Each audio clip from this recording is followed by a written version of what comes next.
გამარჯობა მოგესალმებით ყველას. Ვთხოვთ ჩვენი არხი გამოიწეროთ და მოიწონოთ. ამით დაგვეხმარებით. დღეს ჩვენ სტუმრად გვყავს ბატონი ლევან ლოსაბერიძე, რომელიც საინტერესოა ის როგორ მოხდა ბატონი ლევან ჩვენთან უბრალოდ ამ რამდენიმე ხნის წინ ჰქონდა ჩვენ გადაცემა არქეოლოგ გიორგი ჩილინგარაშვილი ყავდა სტუმრად, რომელმაც გაცხარა და ცხრის ძალიან საინტერესო ძეგლს საქართველოში, რომელსაც ქვია მესხეთის რკა და ირმის რკა უკაცრავად და რომელიც ძალიან ხანგრძლივი ცხოვრების კვალია იმ ირმის რკაში და იქ ირმის რკაზე და სადაც ძალიან საინტერესო მასალა ამოდის და ალბათ თუმცა განმავლობაში უფრო და უფრო მეტად მეტი საინტერესო მასალა იქნება იქიდან წარმოდგენილი. ამის გადაცემის შემდეგ დაგვიკავშირდა ბატონი ლევანი და შემოგთავაზა ძალიან საინტერესო თემა, ეს არის კლდის ხელოვნება, ანუ პეტროგლიფია. ეს ისტორიული დისციპლინა გახლავს და ბერძნული სიტყვაა და პეტრო ნიშნავს ქვას და გლიფია კვეთას. მთელ მსოფლიოში არის გავრცელებული ეს ქვაზე ნაკაწრი ნახატები. ზოგ შეიძლება ნანახი აქ იყო ასეთი გერმანელი კინოდოკუმენტარისტი ერიხ დენიკენი, რომელმაც გადაიღო ფილმი მოგონებები მომავლის შესახებ. გადიოდა ეს ფილმი ჩვენ ეკრანებზე და იქ ბევრი ქონდა მას გადაღებული სხვა მსოფლიოს ყველა კუთხეში ეს ნიმუშები ქვაზე ნაკვეთი ნახატების ეწყობა ეს არის ადამიანის უნარიცარი და ნიჭიც რომ სურვილის რომ რაღაცა აღბეჭდოს და ეს უხსოვარი დროიდან მოდის ეს და მთელ დედამიწაზე შეიძლება ამის ნახვა მათ შორის საქართველოშიც და ბატონ ლევანი იკვლევს ამ ასეთ იმას რა ქვია ნიმუშებს ხელოვნებისას უძველეს ხელოვნებისას ეხლა იგი იმყოფება ავსტრალიაში ადელაიდაში და არის ფლინდერსის უნივერსიტეტის დოქტორანტი. როცა პირველად დავუკავშირდი ვკითხე, მე მახსოვდა რომ ავსტრალიაში უნდა ყოფილიყო და მითხრა რომ ავსტრალიაში ასეთი 100,000-ზე მეტი ნახატი ნახვა შეიძლება. ეხლა თქო ბატონ ლევანს ორეზე სიტყვა გითხრა ჯერ თავის თავზე და მე თვითონ იმ თემაზე რომელსაც ის იკვლევს და რომელსაც ისაუბრებს. თქოთ. მოგესალმებით. გმადლობთ პირველ რიგში ასეთ წარდგენისთვის და ამ შესაძლებლობისთვის რომ ჩემი თემა წარმოვადგინო. ხო, პირველ რიგში მეც გავიმეორებ იმას დავძენ რომ გიორგი ჩილინგარაშვილთან ერთად მუშაობ იმ ძეგლზე, რომელიც წარადგინა 2020 წლიდან. ერთად ვთხრით, გიორგი არის ხელმძღვანელი და თქვენ გადაცემებს ვადევნებ ხოლმე თვალს არქეოლოგიაზე განსაკუთრებით და აქედან გამომდინარე ბოლოს გიორგის ჩაწერის შემდეგ გამიჩნდა სურვილი რომ მეც გამეკეთებინა ჩემი თემის პრეზენტაცია და გარდა ამისა კიდევ ერთი საკითხი იყო რამაც ესე სურვილი გამიჩინა ბოლო პერიოდში სოციალურ ქსელებში აქტუალური გახდა ეს თემა კონკრეტულად ერთ-ერთი ძეგლი საქართველოდან რომელზეც მოგვიანებით აუცილებლად ვისაუბრებ და დამრჩა შთაბეჭდილება რომ საზოგადოებას არ აქვს საკმარისი ინფორმაცია ამ თემის გარშემო. სამეცნიერო წრეებში მეტნაკლებად ცნობილია უკვე ჩვენი კვლევის შედეგები, თუმცა ფართო საზოგადოებისთვის აღმოჩნდა რომ ნაკლებად არის ეს ცნობილი და ამიტომ გამიჩნდა სურვილი რომ გამეკეთებინა ამ თემის პრეზენტაცია და მადლობა თქვენს პლატფორმას ამ შესაძლებლობისთვის. ესე იგი, პირველ რიგში ხო სანამ უშუალოდ გადავალ ჩვენს კვლევებზე და ანუ საქართველოზე ვისაუბრებ, არ მინდოდა რომ აი კონტექსტიდან ამოგლეჯილად პირდაპირ საქართველოზე დამეწყო საუბარი, მით უმეტეს რომ ამ კუთხით პრაქტიკულად საქართველო შეუსწავლელია და ეს არის ესე ვთქვათ, მინდოდა გამეკეთებინა მცირე შესავალი. ეს არის იუნესკოს მსოფლიო მემკვიდრეობის სიაში შესული კლდის ხელოვნების ძეგლების რუკა. ბუნებრივია ეს არ არის სრული, ანუ მთლიანად მსოფლიოში კლდის ხელოვნების ძეგლების სრულ სურათს არ აჩვენებს, თუმცა აქ არის მხოლოდ ყველაზე მნიშვნელოვანი ობიექტები, ასე ვთქვათ. და პრაქტიკულად იმდენია დაახლოებით ალბათ რამდენიმე ასეული ათასი ძეგლია, შეიძლება უფრო მეტიც კი. გლობალური მასშტაბით რომ ასეთ დეტალური რუკა არც არსებობს, თუმცა მაინც მეტნაკლებად ეს რუკა ქმნის ამ სურათს მსოფლიოში რა სიტუაცია არის.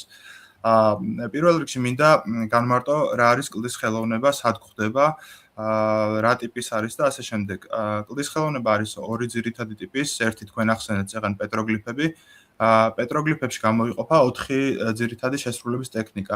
ეს არის ნაკაწრი, სადაც არის ყველაზე წვრილი ხაზით შესრულებული გამოსახულებები, შემდეგ არის ამოღარული, რომელიც არის შედარებით უფრო სქელი ხაზებით გამოირჩევა, ამოჭრილი, როგორც აი ამ ფოტოზე ხედავთ. და ბოლო არის დაჩეჩქვის ტექნიკით შესრულებული, ანუ ქვის წვეტიანი მხარით კლდეზე ხდება ესე ვთქვათ ხშირი დარტყმა, რაც ესე ვთქვათ წერტილოვან ეფექტს ქმნის და ამ ბევრი წერტილების ერთობლიობით იქნება ესეთი სურათი, როგორც აი მაგალითად აქ შექმნილი ესეთი ფორმა, ფრინველების გამოსახულებები. ხოლო მეორე ტიპი არის მხატვრობა. მხატვრობაში გამოიყენება ნახშირი, ოქრა ეს არის ბუნებრივი საღებავი, არის რკინის ოქსიდის შემცველი პიგმენტი, რომელიც წარმოიქმნება თიხამიწაში და შეიძლება იყოს მოწითალო, უფრო ხშირად არის მოწითალო მოყავისფრო ფერის. თუმცა ასევე არის მოყვითალო ფერის, აი მაგალითად როგორც აი ქვედა ფოტოში ეს ცხენის გამოსახულება. ასევე გვხვდება ცარცი, რომელიც ზედა ფოტოშია და კიდევ სხვადასხვა მინერალები. კლდის ხელოვნება გვხვდება დახურულ და ღია სივრცეში. დახურული სივრცე ეს არის მღვიმე, ხოლო ღია სივრცე არის ძირითადად კლდოვანი ქანები, მაგალითად შესაძლოა ეს იყოს აი როგორც ამ ფოტოშია, ძირითადად წარმოქმნილი არის ვულკანური ამოფრქვევის შედეგად და ეს უზარმაზარი ლოდები არის მიმოფანტული გარემოში. ასევე შეიძლება იყოს მდინარის ხეობაში ის კლდოვანი გაშიშვლებები, და ეს მღვიმის ფოტო, ეს მარცხენა მხარეს, ეს შემთხვევით არ მომიტანია, როგორც ხედავთ აქ ეს შესასვლელი არის დახურული და მასში ესე ვთქვათ მღვიმეში შესვლა მხოლოდ მკვლევარებს შეუძლიათ.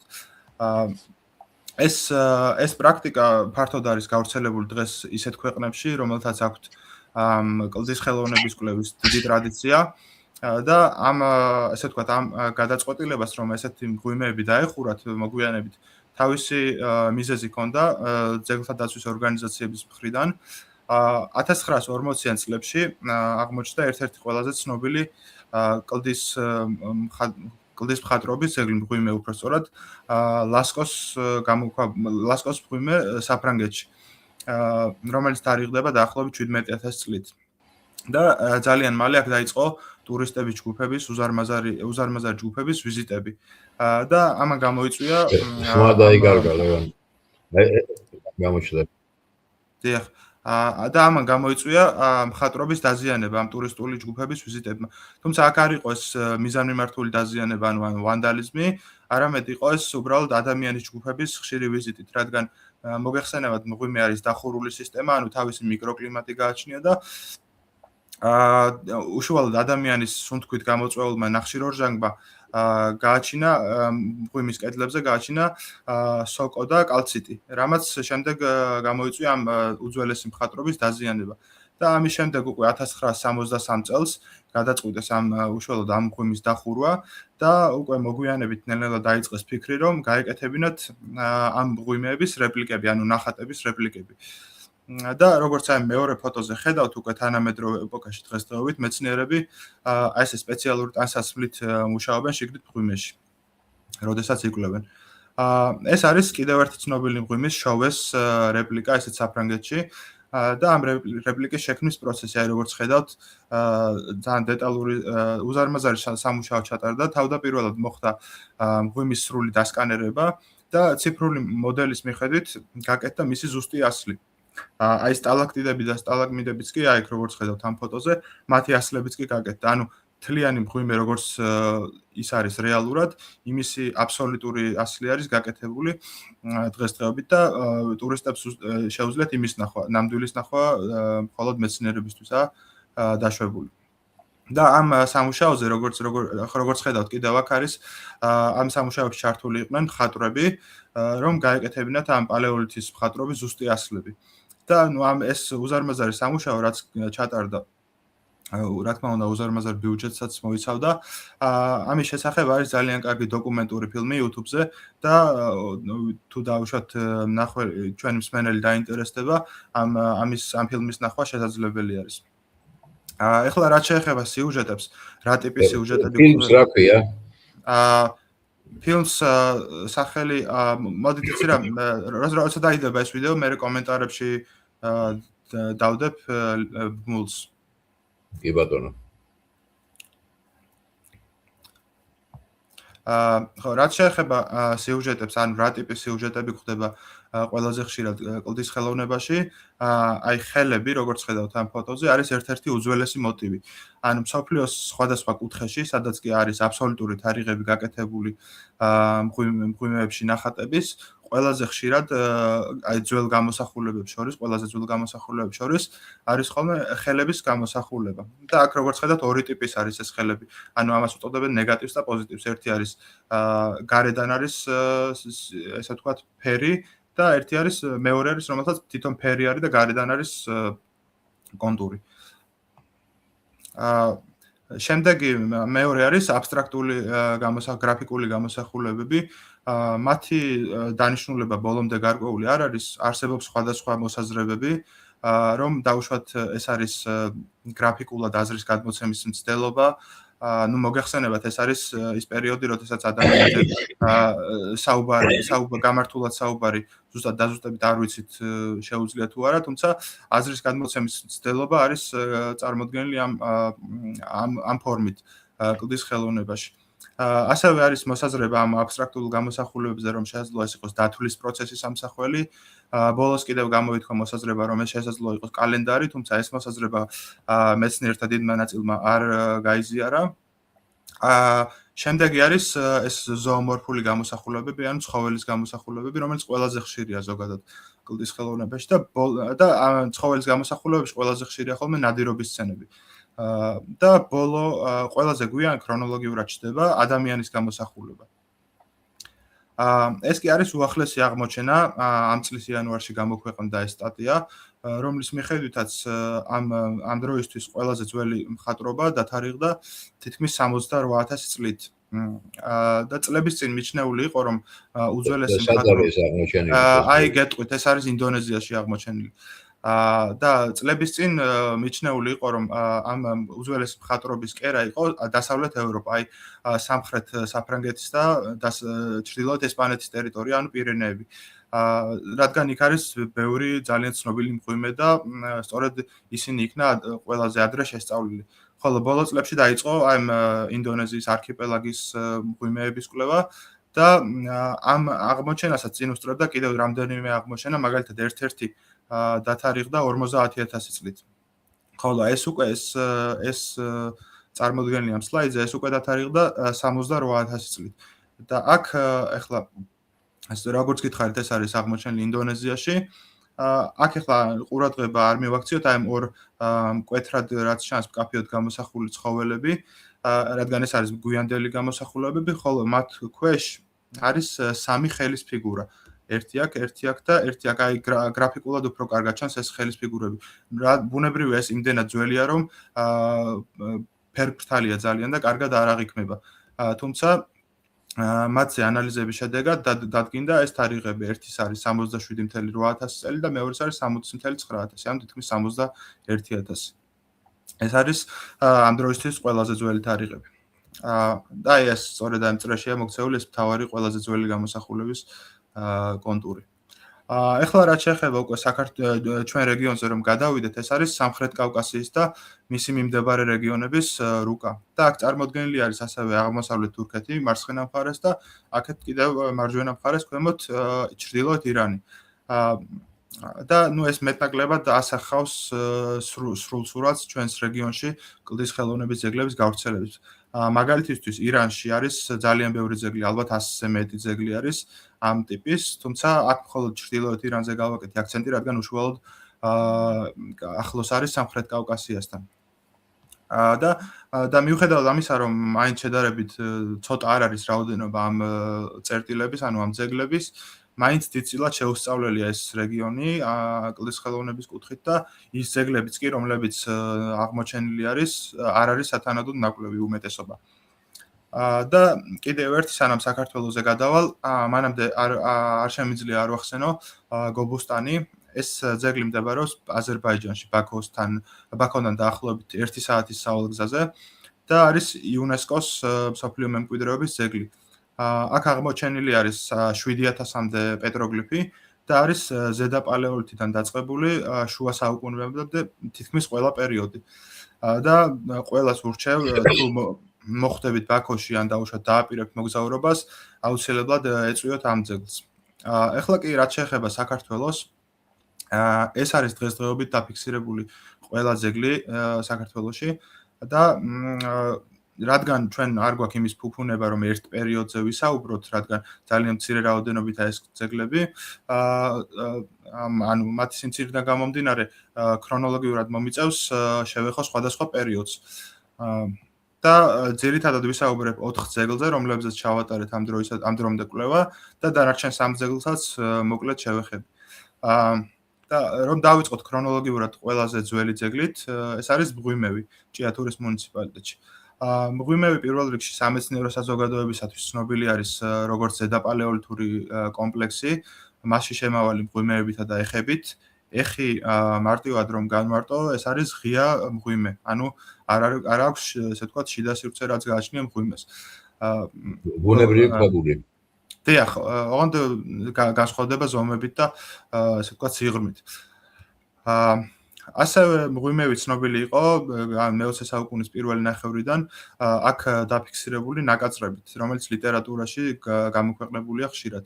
თუმცა ალბათ ყველაზე ცნობილი მღვიმევი არის თავისი ამ მონასტრით, ეს რომელიც ფოტოდაც ჩანს, მე-13 საუკუნის ერთნავიანი ბაზილიკა, რომელიც სწორედ ერთ-ერთ მღვიმეში არის ნაწილობრივ აგებული და არის ბრწყინვალე არქიტექტურული ნიმუში. რაც შეეხება ამ ნაკაწრებს, რომელიც ახლა ვახსენე, პალეოლითური ნაკაწრები, რომელიც ასე განისაზღვრა თავიდანვე, ეს აღმოჩენა გააკეთა 1930-იან წლებში რუსი არქეოლოგის სერგეი ზამიატნინის მიერ. და ლიტერატურაში ცნობილი იყო, თუმცა ბოლო ხანებში რამდენიმე მეცნიერმა გამოთქვა ეჭვი, რომ შესაძლოა ეს ნაკაწრები საერთოდ განადგურებული იყო. არ ვიცი დაუშვათ რა იყო, რა გახდა ამის საფუძველი, შესაძლოა მეცნიერებმა მოიძიეს ჩვენამდეც ეს ნაკაწრები და ვერ მიაგნეს, თუმცა ფაქტი იყო, რომ არსებობდა მათი ადგილმდებარეობის დაზუსტების, ასევე დოკუმენტაციის განახლების და გამოქვეყნების აუცილებლობა, რადგან ზოგადად ამ დარგის მკვლევართათვის მსოფლიოში ეს პალეოლითის კლდის ხელოვნება არის განსაკუთრებით საყურადღებო, რადგან ყველაზე ძველი ეტაპი არის და აქედან იწყება ეს ამ მიმართულების განვითარება. შესაბამისად ამ მიზნით, რადგან ეს ბუნდოვანება იყო ამ ძეგლის გარშემო, 2022 წელს ვაწარმოეთ დაზვერვითი სამუშაოები და საბოლოოდ დავადასტურეთ ამ ნაკაწრების ადგილმდებარეობა. თუმცა იმ გამოთქმულ ეჭვებს, რომ ეს ნაკაწრები აღარ არსებობდა, აქვს რაღაც ლოგიკური ახსნა მოეძებნება. გამომდინარე იქიდან, რომ თვითონ ზამიატნინს როცა აღმოაჩინა, ანუ 1930-იან წლებში და შემდეგ გამოაქვეყნა, არ ქონდა, ანუ ესე ვთქვათ, ბუნდოვნად ქონდა ნახსენები, სად იყოს დაფიქსირებული ეს ნაკაწრები და ზოგადად კლდის ხელოვნებაში თუნდაც ნაკაწრები ან მხატვრობა არის ხოლმე ან კედლებზე, ან ჭერზე. და ჩვენც ამ შემთხვევაში დავიწყეთ ძებნა კედლებზე. ჭერი ამ შემთხვევაში როგორც ხედავთ ნაკლებად არის, თუმცა სადაც შესაძლებელი იყო ყველგან და ფაქტიურად არ გვიფიქრია, რომ ეს შესაძლოა ყოფილიყო იატაკზე და ბოლოს უკვე შემთხვევით დავადასტურეთ, ანუ შემთხვევით გულისხმობ იმას, რომ აქ თანამედროვე მიწა არის დაყრილი ზემოდან, ანუ აქ კულტურული ფენები აღარ არის შემორჩენილი, ძირითადად გადარეცხილი არის და ამ თანამედროვე ნაყარი მიწის ქვეშ აღმოჩნდა ზუსტად ამ იატაკზე ეს ან კლდის ზედაპირზე აღმოჩნდა ეს მცირე ზომის ნაკაწრები და აი თქვენს დამეთანხმებით რომ ძალიან მცირე ზომისაა ეს კვადრატი რაც პირველ წელს გავწმინდეთ ეს არის 2 მეტრი 2 მეტრზე და ამ მცირე ზომის კვადრატში კი კიდევ უფრო მცირე ზომის პატარა არეალია ორი ესეთი არეალი სადაც არის ძალიან პატარა ზომის ნაკაწრები და როგორც ხედავთ, აქ არ არის ესეთ ფიგურალური გამოსახულებები, ანუ ცხოველი ან სხვა, და არის მხოლოდ აბსტრაქტული გამოსახულებები, რაც თავიდანვე ვახსენე, ერთ-ერთი მიმართულება არის ამ 4 ძირითადი მიმართულება, რომ ჩამოვთვალე. და აქ როგორც ხედავთ, ანუ ესე ვთქვათ, იატაკიდან, ანუ მიწის საფარის მოშორების შემდეგ გამოჩნდა ესეთი ბევრი ნაკაწრი. შემდეგ 2023 წელსაც გავაგრძელეთ და ჯამში დაფიქსირებულია 30-მდე ესეთი ნაკაწრი, 20-ზე მეტი. და ჯამში რომ გამოჩნდა ესეთი ნაკაწრები, აი ძირითადად ხდებოდა სულ ესეთი ქაოტური ხაზები, რაც დამეთანხმებით რომ ხელოვნებასთან ნაკლებად არის კავშირში. და აქედან გამომდინარე შემდეგ მივიჩნიეთ ჩვენ ვივარაუდეთ და შემდეგ ლიტერატურიდანაც არის ცნობილი რომ ხშირად ანუ პალეოლითის ხანაში ანუ ადამიანის საცხოვრებელ გარემოში იატაკს პირდაპირ იყენებდა სამუშაო ესე ვთქვათ გარემოდ ანუ დაუშვათ როდესაც ნანადირ ხორცს ჭრიდა პირდაპირ იატაკზე ჭრიდა და შესაბამისად ეს ვივარაუდეთ და შემდეგ უკვე ექსპერიმენტით ჩავატარეთ ამის დასადასტურებლად და უმეტესობა აღმოჩნდა რომ უმეტესობა ნაკაწრები ეს ძირითადად ეს სამი განსაკუთრებით რაც არის მე აქეთ ზედა მარჯვენა და ქვედა ორი უნდა განეკუთვნებოდა სწორედ ასეთი ყოველდღიური მუშაობის კვალს და აი კიდევ რომ წარმოვიდგინოთ ეს სამუშაო გარემო აი საუბრობთ საცხოვრებელი გარემო ამ ადამიანების ზედა პალეოლითში ან დაახლოებით 30000-20000 წლის წინ დაახლოებით ასეთი გარემო ეს ზუსტად არის მღვიმევის ფოტოს მიხედვით გაკეთებული ხელოვნური ინტელექტის მიერ ეს ვირტუალური რეკონსტრუქცია და ხედავთ აქ სხვადასხვა აქტივობას ანუ კიდევ ერთს ვიტყვი რომ ეს ეხი არ არის სავარაუდოდ არ უნდა ყოფილიყო მუდმივი საცხოვრებელი ადგილი ეს უნდა ყოფილიყო ძირითადად აქტივობების შესრულების ადგილი ანუ აქ ქვის იარაღს ამზადებდნენ და ამას მოწმობს იქ აღმოჩენილი ასე ვთქვათ ანატკეცები ძირითადად კაჟი არის რადგან იმერეთი მდიდარი არის კაჟით ესე ვთქვათ ქვის დამუშავება მიდიოდა ასევე მიდიოდა ხორცის დამუშავება ანუ ნანადირების და სწორედ ეს ხორცის დამუშავება როგორც ვახსენე უნდა ყოფილიყო ის რამაც წარმოქმნა იატაკზე ეს ქაოტური ნაკაწრი ხაზები თუმცა ერთი აქ ამ დაახლოებით 20-ზე მეტ ნაკაწრ გამოსახულებაში არის ერთი გამოსახულება ეს მარცხენა მხარეს რომელსაც გააჩნია გარკვეული დიზაინი, ანუ ეს განსხვავებული არის მკვეთრად სხვა დანარჩენი გამოსახულებებისგან. აი თუნდაც რომ შევადაროთ აი მარჯვენა ხაზს, ეს დიაგონალური ხაზი რაც არის აქ. დამეთანხმებით რომ განსხვავდება ერთმანეთისგან, როგორც ფორმით, ისე ასევე სისქითაც. და როგორც ხედავთ, აქ არის ეს ერთი სქელი ხაზი, აი რომელიც ახლა თეთრად გამოჩნდება. და შემდეგ ამას კვეთს ორი პარალელურად, კვეთს დიაგონალურად ორი ხაზი. და გარდა ამისა, რომ ეს გამოსახულება არის, ესე ვთქვათ, რაც გარკვეული დიზაინი აქვს და ესე კომპლექსური არის, ბევრად უფრო ვიდრე სხვა ხაზები, სისქითაც განსხვავდება. ანუ ეს იმას ნიშნავს, რომ ადამიანმა ამ ნაკაწრის, უпростоრად ამ ამოღარული გამოსახულების შესაქმნელად რაც სპეციალურად განსაკუთრებული განზრახული მოძრაობა გააკეთა, მიზანმიმართული. და დრო დახარჯა ამაზე სპეციალურად და ანუ ეს გამორიცხულია რომ ძალის ხმევა გამოიჩინა ვიდრე თქვა იმ ნაკაწრები. დიახ. მეტი ძალის ანუ ეს არ უნდა ყოფილიყო წარმოქმნილი ჩვეულებრივ აი დაუშვათ ხორცის ჭრის შედეგად. და შემდეგ სწორედ აი ამ ნაკაწრი ამ გამოსახულების მსგავსი რეპლიკა გავაკეთეთ ჩვენს ექსპერიმენტით, ანუ ზუსტად ავიღეთ ის კირქვის ქანი, ანუ ეს არის კირქვა, მთლიანად ეს კირქვის ქანი არის ეს მღვიმევი და ზუსტად იმავე კაჟის იარაღით გავაკეთეთ ზუსტად ასეთი ფორმა და დაახლოებით დაჭირდა ამას 5-10 წუთი. ანუ ბევრად დიდი დრო ვიდრე დაუშვათ ხორცის ერთი პატარა ნაჭრის ორად გაჭრას სიტყვაზე. ეს არის ამ ესე ვთქვათ მღვიმევში ამ მღვიმევის ამ კონკრეტულ ამ ეხში აღმოჩენილი ქვისი კაჟის იარაღები ეს მარცხენა მხარეს არის ზამიატნინის მიერ აღმოჩენილი 30-იან წლებში ხოლო მარჯვენა მხარეს ჩვენ მიერ და სწორედ ეს ის იარაღები არის რომლებითაც ხდებოდა ამ სამუშაოების შესრულება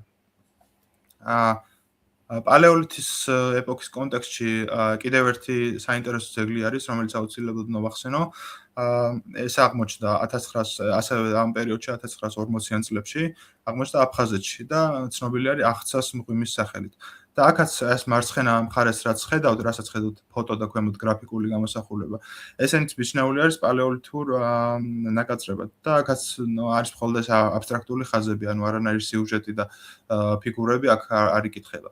ხოლო გარდა ამისა, მარჯვენა მხარეს არის ასევე ეს ისტორიული პერიოდის გამოსახულებები არის, როგორც ხედავთ ეს ხელის გამოსახულება, აქ შუაში ხელის გულზე არის ჯვარი გამოსახული და არის რამდენიმე ასომთავრული ანბანის ასო ასევე. თუმცა ბუნებრივია იმ პირველი ამ 40-იანი წლების შემდეგ კვლევა აღარ ჩატარებულა. და ეს უკვე არის თანამედროვე ფოტო, რომელსაც რამდენიმე წლის წინ წავაწყდი ინტერნეტში.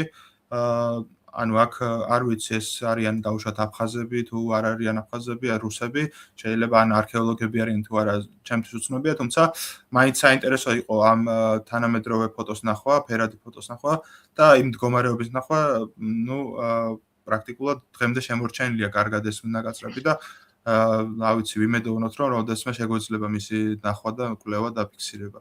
ეს ვერტიკალური იმაზე უნდა იყოს ალბათ გაკეთებული. დიახ, ვერტიკალურ კლდეზე არის ეს, ანუ ეს იატაკზე არ არის, კედელზე არის. ეს არის მეორე ძეგლი, რომელიც დამირგაიას სახელით არის ცნობილი. ეს ძეგლი აღმოაჩინა თამაზ ყიღურაძემ, არქეოლოგმა თამაზ ყიღურაძემ 1991 წელს, როდესაც ის მუშაობდა ცნობილ ნეოლითურ ნამოსახლარზე, ხრამის დიდგორაზე. და სავარაუდოდ ადგილობრივებმა აცნობეს მას ამ ძეგლის შესახებ და შემდეგ თვითონაც ეწვია ამ ძეგლს და ძალიან მცირე აღწერა აქვს დაფიქსირებული, ანუ აქ როგორც ჩანს, ესე ვთქვათ, საფუძვლიანი დოკუმენტაცია არ გაუკეთებიათ ამ ძეგლის, ყოველ შემთხვევაში ჩემთვის უცნობი არის. და ესე ვთქვათ, ანუ გამოქვეყნებული არის ხრამის დიდი გორის ანგარიში, საქართველოს მუზეუმის ეროვნული მუზეუმის ექსპედიციების შრომებში 86 წელს და ამ ხრამის დიდი გორის ანგარიშის ბოლოს ერთი პატარა აბზაცი აქვს უდათმობილი ამ აღმოჩენას და ძალიან მოკლედ არის ნახსენები, რომ ეს ძეგლი აღმოჩნდა, აქ რამდენიმე ესეთი სხვადასხვა ფორმის გამოსახულება არის და ცხოველები ჩამოთვლილი არის. და შემდეგ 2017 წელს, როდესაც ეს ანგარიში წავიკითხე და აღმოვაჩინე ეს ინფორმაცია, შემდეგ მოვიძიე არქეოლოგებთან და აღმოვაჩინა, რომ პრაქტიკულად უცნობი იყო არქეოლოგებისათვის ეს ძეგლი. ანუ გულისხმობ უფროსი თაობის არქეოლოგებს, განსაკუთრებით ვინც ამ რეგიონში მუშაობდა. და ანუ ბატონი თამაზ ყიღურაძე კი ამ დროისთვის უკვე დიდი ხნის გარდაცვლილი იყო. და ერთადერთი შემდეგ რაც ვიპოვეთ იმ დაუშვათ ბატონი თამაზის დოკუმენტაციიდან, ეს იყო მის პირად საველად ღიურში გაკეთებული ეს პატარა ჩანახატი სკეჩი. და შემდეგ უკვე, როდესაც დავიწყეთ ამ ძეგლის კვლევა, გავაკეთეთ ეს სამგანზომილებიანი მოდელი 2020 წელს და აქ ვაწარმოეთ კიდევ სხვადასხვა ტიპის კვლევები და ახლა ამას გაჩვენებთ. ეს ძეგლი მდებარეობს მარნეულის მუნიციპალიტეტში. ამ ქედის გადაღმა ან მეორე მხარეს უკვე არის სასაზღვრო საქართველოსა და სომხეთს შორის. ან დაახლოებით 100 მეტრი არის დაშორება ძეგლიდან საზღვრამდე. და მინდა ხაზი გაუსვა კიდევ ერთ ფაქტს, რომ ეს ძეგლი არის დროებითი სადგომი, ეს არის თავშესაფარი და არა ნასახლარი. ანუ ამას იმიტომ უსვამ ხაზს, რომ ინტერნეტში გავრცელდა არასწორი ინტერპრეტაციით და მინდა რომ საზოგადოებამ სწორი ინფორმაცია ჰქონდეს. ანუ აქ ხალხი ანუ არ ცხოვრობდა მუდმივად, ჯერ ეს ძალიან პატარა სივრცეა და შეუძლებელია მასში ცხოვრება. არამედ აქ დროებით ჩერდებოდა და აი თანამედროვეობასთანაც რო გავავლოთ პარალელი, დღესაც კი ადგილობრივი მოსახლეობა ამ ტერიტორიას იყენებს საძოვრად და ხშირად ჩვენც შევსწრები ვართ, რომ წყემსებს აქ აღყავთ ხოლმე საქონელი და თვითონ დროებით ამ ესე ვთქვათ, ამ გადახურულ სივრცეში თავს აფარებენ ხოლმე, ჩერდებიან, ისვენებენ. და კიდევ რომ განმარტო ამ თვითონ ამ სადგომის წარმოშობის პროცესი, აი როგორც ხედავთ, ამ ქედის წვერზე არის ეს წარმოქმნილი კლდოვანი გაშიშვლება, დედაქანი, რომელიც როგორც ჩანს, აი მუდმივად მიმდინარეობს მისი დაშლის პროცესი. და აი ამ ფერდობზეც ახლა აქ მთლიანად არ ჩანს ეს ფერდობი, თუმცა მიმობნეული არის ასეთ დიდი ზომის ლოდები, დაახლოებით აი რო წარმოვიდგინოთ 10 მეტრზე მასშტაბის ზომის ლოდები, რამდენიმე ათეული. და აქ სულ რამდენიმე ჩანს, მაგრამ ეს არის ყველაზე საინტერესო ბუნებრივია, რომელიც ბუნებრივია თავიდან იყო ერთმთლიანი ლოდი, ეს სივრცე მაშინ მერე წარმოიქმნა და რომელიც სხვა ლოდების მსგავსად მოწყდა ამ დედაქანს და დაცურდა ამ ფერდობზე და აქ არის პატარა ესეთი ბუნებრივი ტერასა, რომელზეც გაჩერდა საბოლოოდ და ამის შემდეგ უკვე ამ ლოდში მოხდა გეოლოგიური პროცესის შედეგად მოხდა რღვევა და ეს ლოდი გაიყო ორ ნაწილად და მასში წარმოიშვა ესეთი შიგნიდან არის ესეთი გუმბათური სივრცე, აი მე მგონი აქაც კარგად ჩანს, ხო? ესეთი გუმბათური სივრცე არის შიგნიდან. და ეს აი ეს ქვა რომელიც მის წინ არის, არ ვიცი მეუსით ჩანს თუ არა, აი ეს ქვა დაახლოებით 20 მეტრის დაშორებით არის. წარმოადგენდა ზუსტად ამ ქვის ზედაქვის გულს, ესე ვთქვათ, შიდა ნაწილს. და რომელიც აი სწორედ ამ რღვევის შედეგად გამოიყო და განცალკევდა და აი ეს პროცესი კიდევ კარგად რომ წარმოვიდგინოთ, ამისათვის გავაკეთეთ ორივე ქვის ცალ-ცალკე სამგანზომილებიანი მოდელი და შემდეგ უკვე ვირტუალურად ერთმანეთს შევაერთეთ. და აი ესეთი თავიდან აი ესეთი ფორმა ქონდა ზუსტად. და შემდეგ აი ეს რღვევა მოხდა აი ამ ნაწილში, რომელიც ეს ფორმა დარჩა და განცალკევდა ერთმანეთისგან და ეს ზომებითაც დასტურდება, ანუ ეს ორი ქვა ზუსტად ზომებით ემთხვევა ერთმანეთს, ანუ ეს არ არის მხოლოდ ჩვენი ინტერპრეტაცია, ეს დადასტურებული არის და კიდევ იმის თქმა მინდა, რომ ხშირად ადამიანებს გონიათ, რომ ეს სივრცე, რაც აქ არის წარმოქმნილი, ანუ ამ ლოდამდე, აი ეს სივრცე, გონიათ ხოლმე, რომ არის ადამიანის მიერ, ან ძველი ადამიანის მიერ, რაღაც პრიმიტიული იარაღებით, ესე ვთქვათ, გამოთვლილი. თუმცა ეს აჩვენებს ეს რეკონსტრუქცია, რომ ეს ბუნებრივად მოხდა ადამიანის ჩარევის გარეშე. და აქ ამ ძეგლზე ჩვენი ერთ-ერთი მთავარი მიზანი იყო არქეოლოგიური გათხრების წარმოება. ეს ძალიან პატარა სივრცეა, მაგრამ მიუხედავად ამისა, მაინც ცადეთ დაგვედასტურებინა აქ არქეოლოგიური ფენები, რომ გაგვეგო, ასე ვთქვათ, ამ ძეგლის თარიღი, პირველადი ათვისების თარიღი. ნუ აქ არქეოლოგიური ფენები არ დადასტურდა, რაც ძალიან გასაკვირიც არ იყო, იმიტომ რომ ფერდობია, ხშირად ირეცხება და არც ესე ვთქვათ მუდმივი საცხოვრებელიც ეს არ ყოფილა და ხშირია ხოლმე ესეთ შემთხვევები ესეთ სადგომებზე.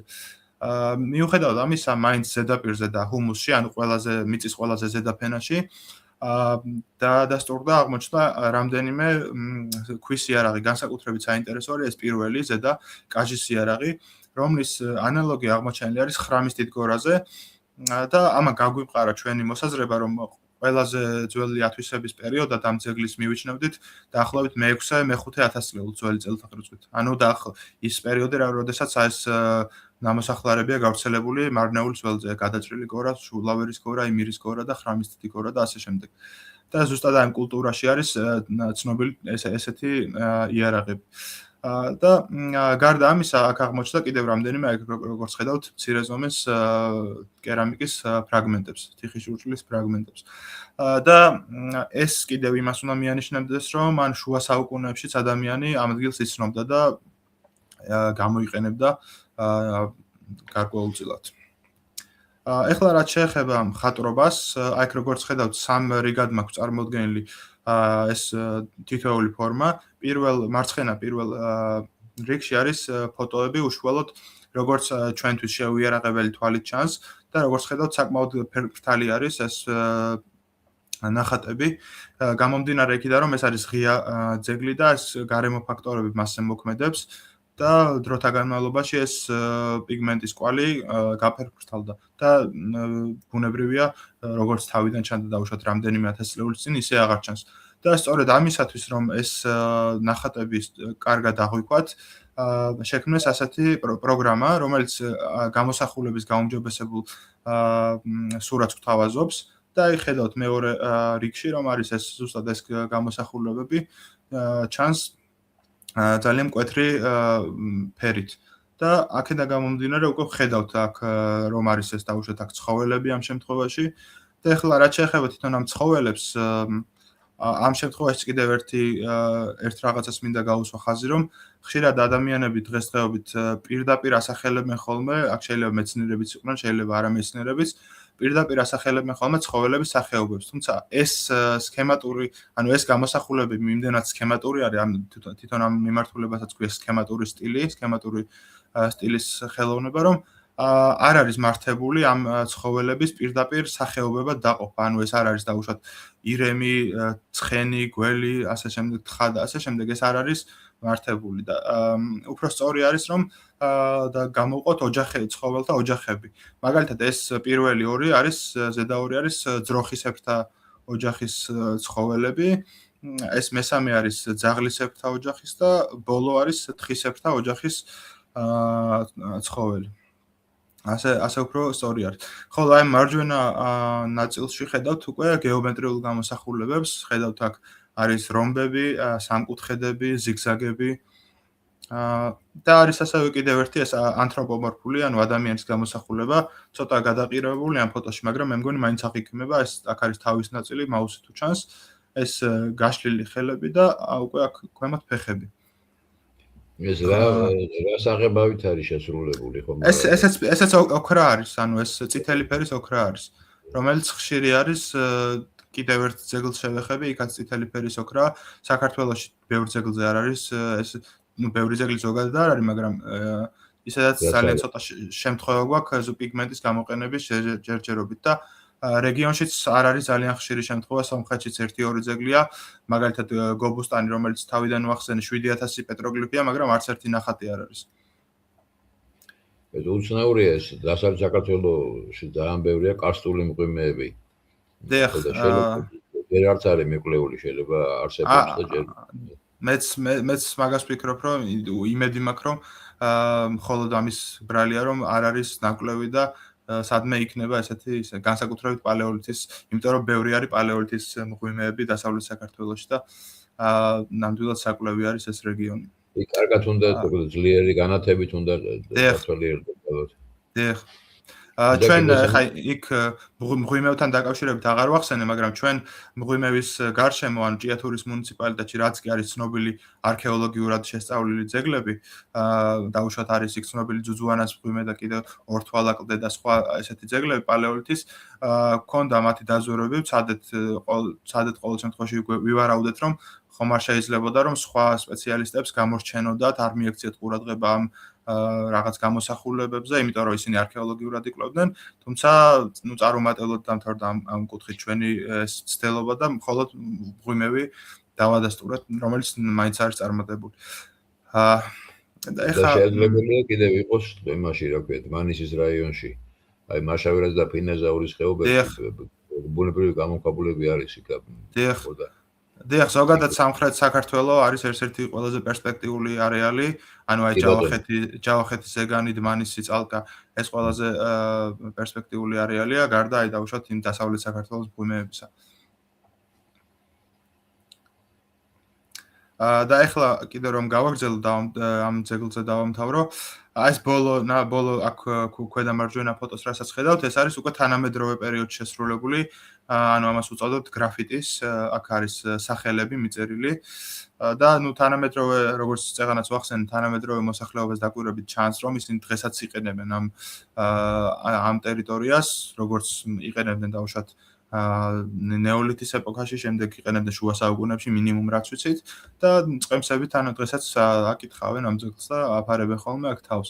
და არის მიწერილი საკუთარი სახელები ან რუსულ ენაზე, ანუ კირილიცაზე არის მიწერილი, აქ მაგალითად ორ ადგილას ეს სახელი ფიქსირდება, თენგიზ აწერია და არის კიდევ სხვა რამდენიმე უფრო ნაკლებად გასარჩევი წარწერები.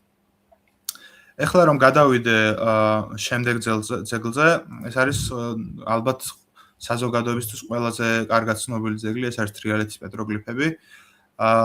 და ალბათ ბევრისთვის ცნობილია ისიც, რომ ამ ძეგლის კვლევის ისტორია, თუმცა მაინც ვახსენებ, რომ ეს ძეგლი 1970-იან წლებში აღმოაჩინა აწკარ-დასვლებმა ქალბატონმა მანანა გაბუნიამ და ალბათ ბოლო წლებამდე ეს იყო საქართველოში ერთადერთი სისტემური კვლევა, ფუნდამენტური კვლევა ჩატარდა მაშინ 1970-იან წლებში და ქალბატონმა მანანამ დააფიქსირა ეს 6 პანო, როგორც არის აქ გამოსახული. და ჩვენ უკვე თანამედროვე მეთოდებით გავაკეთეთ სწორედ ამ 6 პანოს უკვე დოკუმენტაცია, როგორც ხედავთ, აქ არის სატელიტურ და აეროფოტოებზე ეს პანოების თავისი GPS კოორდინატებით არის უკვე დაზუსტებული. და ეს ფიქრობდით რომ ეს დოკუმენტაციის განახლება საჭირო იყო, რადგან უკვე 50 წელი არის დაახლოებით გასული იმ პირველი ექსპედიციიდან და შესაბამისად ჩავატარეთ ჩვენ აქ ასე ვთქვათ აღწერით სამუშაოები და კვლევითი სამუშაოები.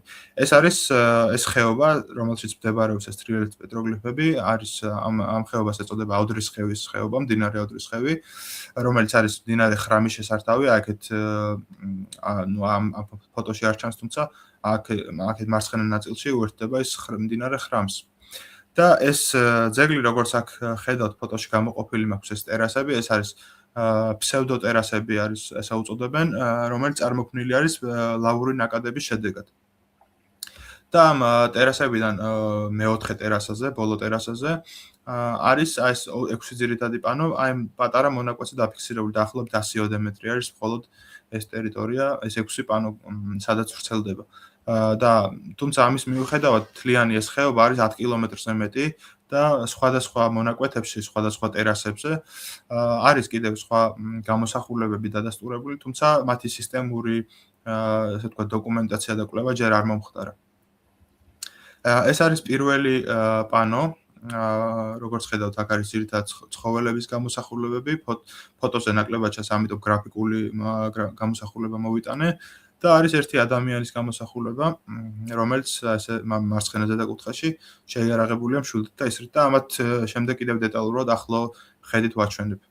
ეს არის მეორე პანო უკვე, რომელიც ორ ნაწილად გავყავით, უკეთეს, ანუ უფრო დეტალური დოკუმენტაციისათვის. ეს ქვედამარჯვენა რაც არის გრაფიკული გამოსახულება მოტანილი, ეს არის მარცხენა ნაწილი, ეს 2A ნაწილი და ეს არის 2B ნაწილი, ეს პანო ეს პანოს ეს ნაწილი არის ალბათ ერთ-ერთი ყველაზე გამორჩეული სიუჟეტურად და ეს უბრალოდ შედარებისთვის მოვიტანე ძველი და ახალი დოკუმენტაცია და უშუალოდ ამ პანოს ინტერპრეტაცია ძალიან კარგად აქვს წარმოქმნილი ქალბატონ მანარა გაბუნიას და მეც ვიზიარებ ამ მოსაზრებას. აი ეს არის მთავარი აქცენტი რომ გავაკეთოთ, ეს არის ძირითადი ამ პანოს ძირითადი ნაწილი, რომელიც ერთ პერიოდში უნდა იყოს შესრულებული. აი დანარჩენი გარშემო რაც არის ეს ჯვარი და ფრინველი და სხვა ცხოველები, ეს ალბათ უნდა იყოს გვიან მიმატებული. ხოლო ეს არის როგორც ვთქვი, ერთ პერიოდში და კონკრეტულად ადრე ბრინჯაოს ხანაში შესრულებული გამოსახულებები და მათი ანუ ეს თარიღი მათი კარგად დასტურდება რეგიონში პარალელებით. აი რუკა რაც ვაჩვენე თავიდან სამხრეთ კავკასიის მაგალითად აღმოსავლეთ თურქეთის ტერიტორიაზე, აზერბაიჯანის, ირანის და კიდევ სხვა ტერიტორიებზე ზუსტად ასეთი სტილის გამოსახულებები არის და იქაც თარიღდება მე-4-მე-3 ათასწლეულებით, ანუ ადრე ბრინჯაოს ხანით. და აქ ყურადღება მინდა მივაქციოთ ერთ დეტალს, რომ უმეტესობა ცხოველების სტილი, ან შესრულების სტილი არის მსგავსი ერთნაირი. ან ყველა ცხოველს, უпростоად უმეტესობა ცხოველს აქვს აი ტანის ქვედა ნაწილში ფეხებს შორის ასეთი მორკალური ფორმა. ну რაც რა თქმა უნდა ერთ სტილზე მიუთითებს და ქრონოლოგიურად მათ ერთ პერიოდში ათავსებს. და რაც შეეხება უკვე ამ ესე ვთქვათ ამ სცენის ინტერპრეტაციას, როგორც ხედავთ, უმეტესობა ცხოველები გარდა ერთისა მიმართული არიან მარცხნივ, როგორც ჩვენ ვუყურებთ, ანუ მარცხენა მხარეს თავებით. გარდა ერთი ცხოველისა, რომელიც აი აქ არის, მიმართულია მარჯვნივ. და მის თავზე შემთხვევითი არ უნდა იყოს, რომ გამოსახული არის ეს მშვილდი და ის არის. და ეს იმას უნდა მიანიშნებდეს, რომ ეს არის ნადირობის სცენა, სადაც ეს ცხოველები გარბიან ერთი მიმართულებით და მიუხედავად იმისა, რომ აქ არ ჩანს მონადირე, ანუ ადამიანი, აი ეს მშვილდის არის მაინც კარგად გულისხმობს, ესე ვთქვათ, იმას, რომ ეს არის ნადირობის სცენა და ეს ცხოველი, რომელიც შებრუნებულია, უნდა იყოს სავარაუდოდ დაჭრილი, მონადირებული და სწორედ ამიტომ არის ნაგულისხმები ასე გამოხატული ასე და ასე ვთქვათ ჩამორჩა ამ ჯგუფს და ვეღარ შეძლო გაქცევა. და კიდევ ერთი მიუხედავად იმისა, რომ ეს სტატიკური სცენაა და არ ჩანს ეს მოძრაობა, მაინც კარგად იგრძნობა ეს ასე ვთქვათ იმ ხატვრის გადმოცემის ასე ვთქვათ ის აზრი რაც გადმოსცა ამ ნახატში, ამ სცენაში.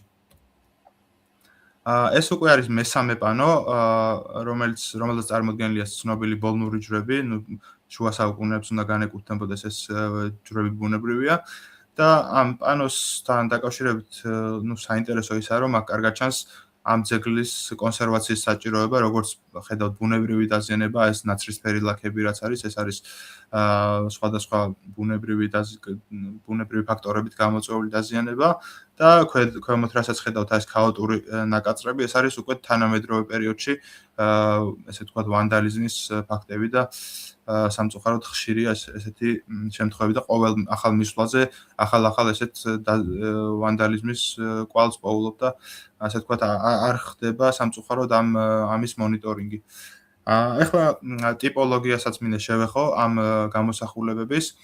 აქ არის ან ცხოველების გამოსახულებებში არის ორი ძირითადი ცხოველი. პირველი არის ცხენი და მეორე არის ირემი. აქ არის ეს ოთხივე ცხენი, როგორც ხედავთ, წარმოდგენილი. და ეს პირველი ცხენი ზედა მარცხენა კუთხეში. ვფიქრობ, რომ არის ყველაზე ძველი მთლიანად თრიალეთის პეტროგლიფებში, ანუ არსებული პარალელებით რეგიონში. ვფიქრობ, რომ არის ნეოლითის პერიოდის. ნუ ქალბატონ მანარაგაბუნიეს თავის დროზე სხვანაირად ჰქონდა ეს ქრონოლოგია განსაზღვრული, მისი მოსაზრებით აქ ყველაზე ძველი გამოსახულებები არის მეზოლითის, თუმცა ამ მხრივ ჩემი მიდგომა, ჩემი მოსაზრება განსხვავებულია, თუმცა არ ნიშნავს, რომ ჩემი მოსაზრება არის აუცილებლად სწორი. და ეს კიდევ ერთი მინდა გავამახვილო ყურადღება ამ ქვედა მარჯვენა ცხენზე, რომელსაც აქვს ეს დამატებითი ორი ესეთი ვერტიკალური ხაზი ტანზე. და ეს ვფიქრობ, რომ შეიძლება იყოს უნაგირი გამომსახველი და ალბათ უნდა იყოს შუა საუკუნეების ეს ანუ გვიანდელი პერიოდის უნდა იყოს ეს ცხენის გამოსახულება. მეორე არის ბატონო თოკალთო რასაც ქვია, უნაგირი ან თოკალთო. დიახ. მეორე არის როგორც თქვი ირმების გამოსახულებები, აქაც არის სხვადასხვა ტიპის, მაგრამ ყველაზე იმეორებს იმას უნესეთის ემბლემას. დიახ, აქედან არის მე მგონი აღებული როგორც მახსოვს, ეს მე ქვემოთ. უბრალოდ უნესეთის ემბლემა იმეორებს იმას პეტროგლიფს. და ეს ზედა ორი გამოსახულება, როგორც წეღანაც ვახსენა, ეს ქვედა ნაწილის ფეხებს შორის ნაწილის მორკალური ფორმა არის ყველაზე გავრცელებული ამ ძეგლზე. და გარდა ამისა კიდევ არის სხვადასხვა საინტერესო მოტივები, აქაც როგორც ხედავთ, ირემს აქ მშვილდი აქვს, ის არის აქვს მოხვედრილი ტანის უკანა ნაწილში. და აქაც ნადირობა იგულისხმება, ამაზე კი იგულისხმება, ასე ვთქვათ, ინტერპრეტაცია ასეთია, რომ ეს არის ბადეში მოქცეული ირემი, ანუ აქაც მონადირებული არის. და მესამე ჯგუფი ბადა თანადროულია ნახატისა, ბადის ხაზები? სავარაუდოდ კი.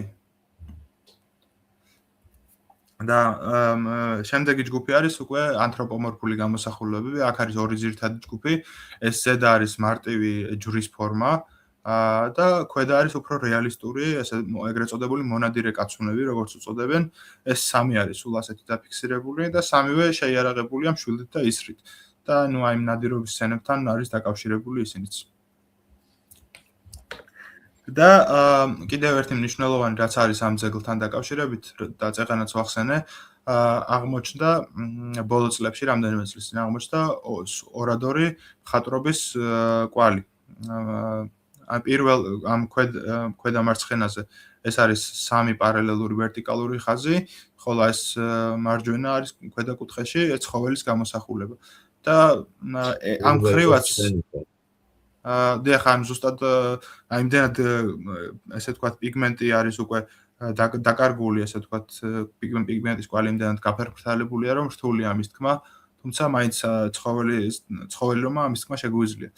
და ეს ფაქტი, რომ ერთ ძეგლზე ორივე ტიპის ხელოვნება, ანუ პეტროგლიფების და მხატვრობაც ამ ძეგლს ხდის უნიკალურს, განსაკუთრებულს ყოველ შემთხვევაში ჩვენი რეგიონისათვის, იმიტომ რომ რაც კი ძეგლები იმ რუკაზე მქონდა ნაჩვენები, ჩემთვის ყოველ შემთხვევაში არსად არ არის ცნობილი, რომ ერთ ძეგლზე ორივე ტიპის კლდის ხელოვნება იყოს, ანუ მხატვრობაც და პეტროგლიფებიც. ძირითადად არის ხოლმე ან მხატვრობა, ან პეტროგლიფები. და ამ ხრივაც საინტერესოა ეს თრიალეთი. და ბოლო ძეგლი, ანუ იმ 4 ძეგლიდან, რომელიც კვლევა ჩავატარეთ და ეს არის ყველაზე ბოლო, ეს არის ზურტაკეთის ყორღანები, ალბათ ესეც მეტნაკლებად ცნობილი არის საზოგადოებისთვის, თმანისის მუნიციპალიტეტში, რომელიც 1950-ან 60-იან წლებში გათხარა არქეოლოგმა ოთარ ჯაფარიძემ. აქ გაითხარა 9 ყორღანი ზურტაკეთის ველზე და აქ ხედავთ მათ რეკონსტრუქციას, ქვედა ორ ფოტოზე ხედავთ მათ რეკონსტრუქციებს, ხოლო ეს ზედა მარჯვენა ფოტო არის ამ ყორღანის უკვე თანამედროვე დღესდღეობით როგორც გამოიყურება, დაახლოებით გასულია 70 წელი იქიდან, 60-70 წელია გასული ამ დროიდან. და ეს დასაკრძალავი გზები, ყორღანის დასაკრძალავი გზები, მაშინ აღარ მახსოვს, ოთარ ჯაფარის მიერ გამოვლენილი იყო თუ ეს მოგვიანო პერიოდში დადგინდა? ეს რეკონსტრუქციები გაკეთებული არის როგორც მახსოვს, უფრო მოგვიანებით. ზუსტად ნამდვილად არ მახსოვს. დიახ, ამ ვიკითხე რომ გოდერძი ნარიმიანიშვილს რაც ეს და მე წლების წინ რაღაც ეს ინტერვიუ და მე ერთ-ერთ ჟურნალში გამოაქვეყნე წერილი აი საფარ ჰარაბა სამაროვანზე და მაშინ სწორედ რო ისაუბრეთ ეგეთი რაღაცა მიამბო რომ წაყვა მეგობარ ორნიტოლოგს წალკაში აღმოჩნდა მაშინ იქ როცა ეს წყალსაცავი დასლილი იყო. და იქ გამოჩნდა ამ დასლილ წყალსაცავის ფსკერზე ის ყორღანები, გაუთხელი ყორღანები და გადარეცხილი ეს დასაკრძალავი გზები, რომელიც კუპტირმა თავის დროზე ვერ შენიშნა გათხრისას. ეს მე წყალმა გადარეცხა და გამოაჩინა. პრეპარირებული იყო ფაქტიურად ეს ყველაფერი წყლის. ხო და მაშინ გაირკვა რომ იყო ესე დასაკრძალავი გზები. მანამდე ამაზე არ იყო ლაპარაკი და ამიტომ ვიკითხე რომ მე ნამყოფი ვარ ერთ-ერთ ამ სულტაკედის ყორღანების იმ გათხრებზე ბატონოთართან და იქ მაშინ არ ყოფილა ესეთი რაღაც ამაზე საუბარი.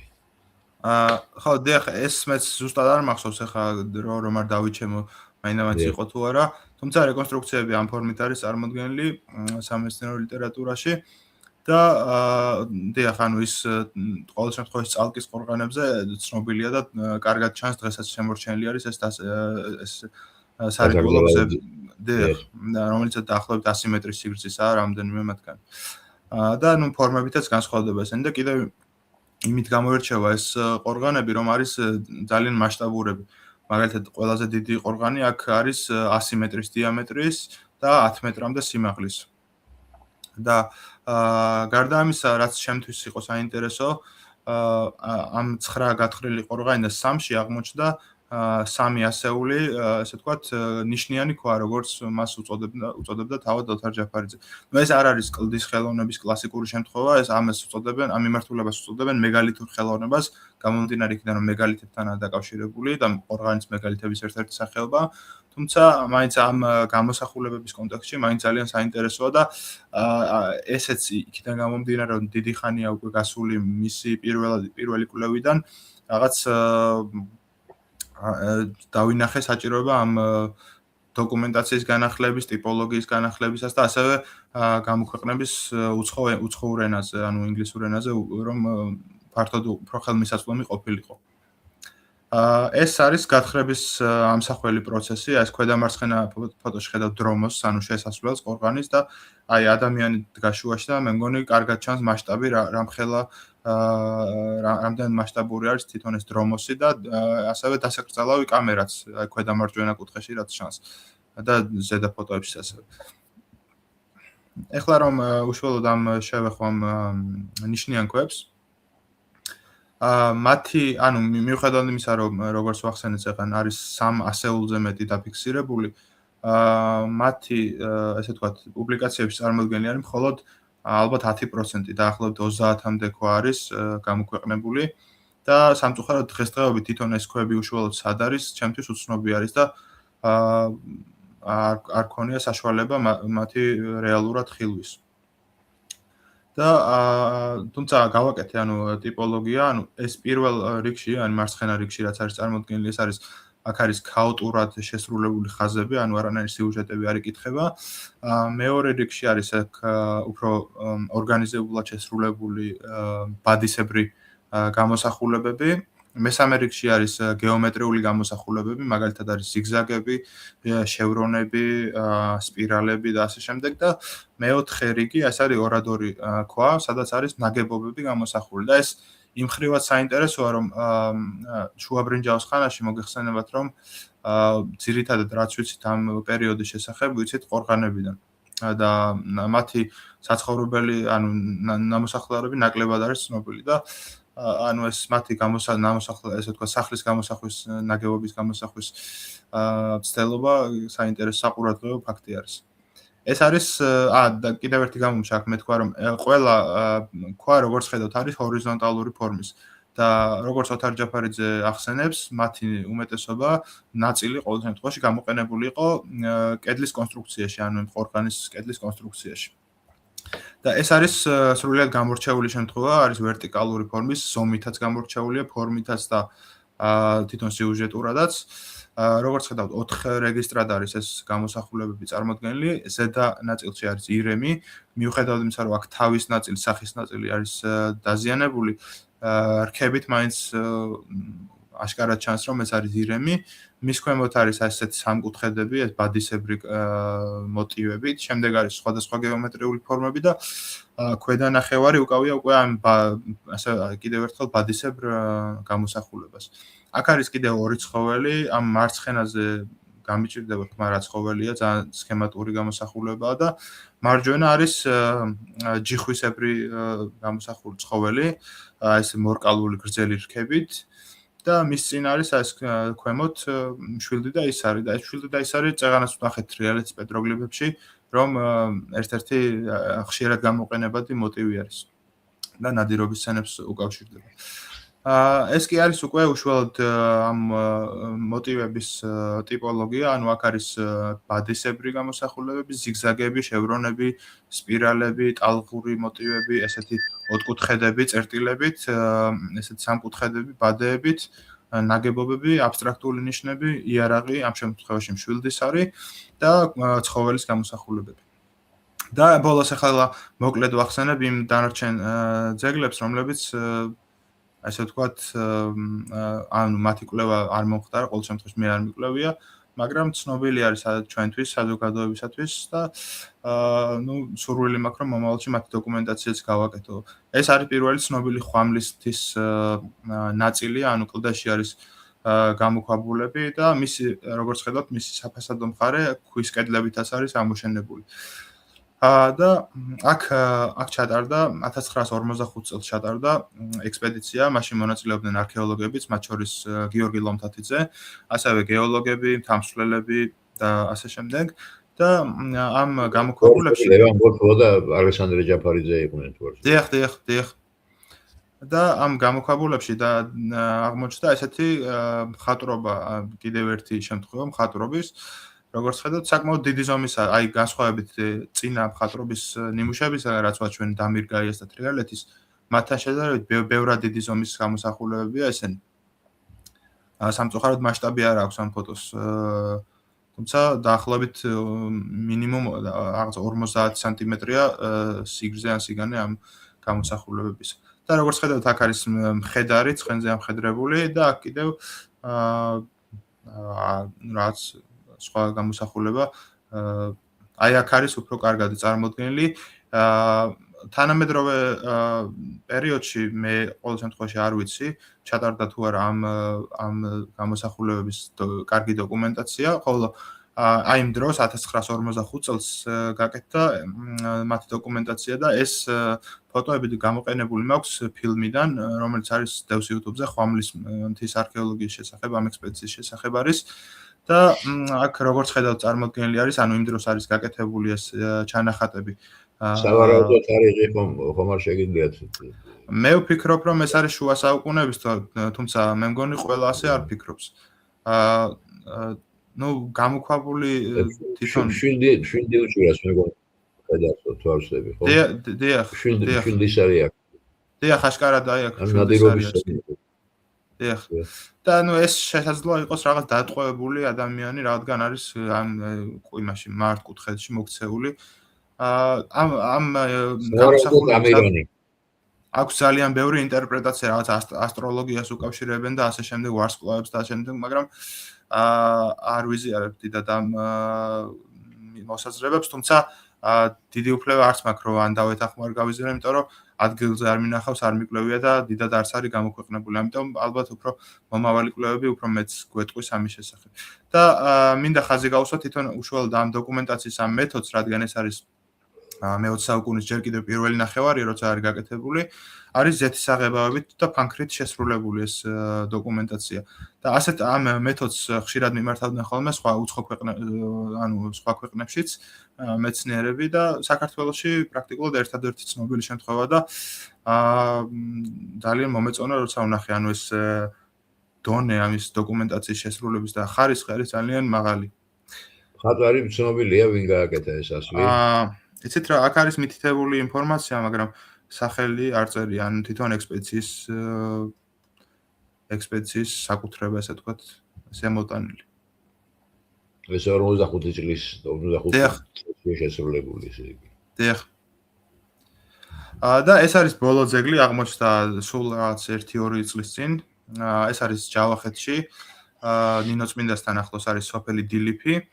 აღმოაჩინა საქართველოს კულტურის სახელმწიფო შემუშავების კვლევის ცენტრი არის საქართველოს კულტურის და ტურისტული განვითარების თვალსაზრისით და აღმოჩნდა ერთ პატარა კლდეზე სულ რამდენიმე გამოსახულება, თუმცა მაინც საინტერესოა და მადლობა კვლევის ცენტრს ამ აღმოჩენისათვის და აქაც როგორც ხედავთ, ცხენებზე მხედრები არის.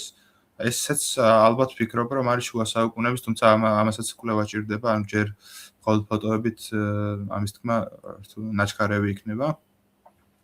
და პრაქტიკულად ეს არის ძირითადად ამით დავამთავრებ. მადლობთ ყურადღებისთვის. ძალიან დიდი მადლობა, ძალიან საინტერესო იყო, მაღალ მეცნიერულ დონეზე წარმოდგენილი იყო ეს ყველაფერი და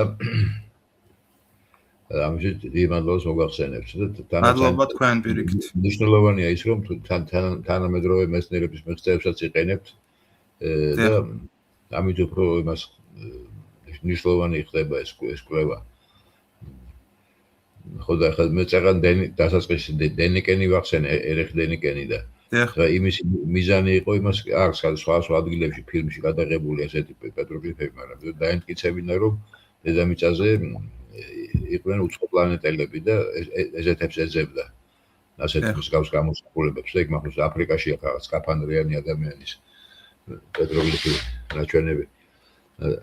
ეს სულ სხვა რამეა. პიქტოგრამებით ინტერესდებით თუ? იცით რა, პიქტოგრამები უშუალოდ ამ ძეგლებზე ასე არ მახსენდება ხშირად. თუმცა მე არც მიკვლევია არასდროს პიქტოგრამები, მათ მნიშვნელობას ესე არ ჩავძიები ვარ.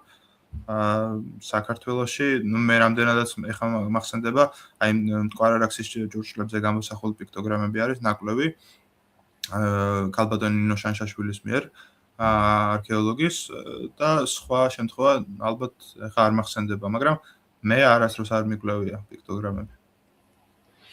ასე იგი ძალიან დიდი მადლობა საინტერესო მოხსენებისთვის და იმედია კიდე თქვა ახალი აღმოჩენები როცა იქნება და ამაში დარწმუნებული ვარ, კიდე გვეწევით.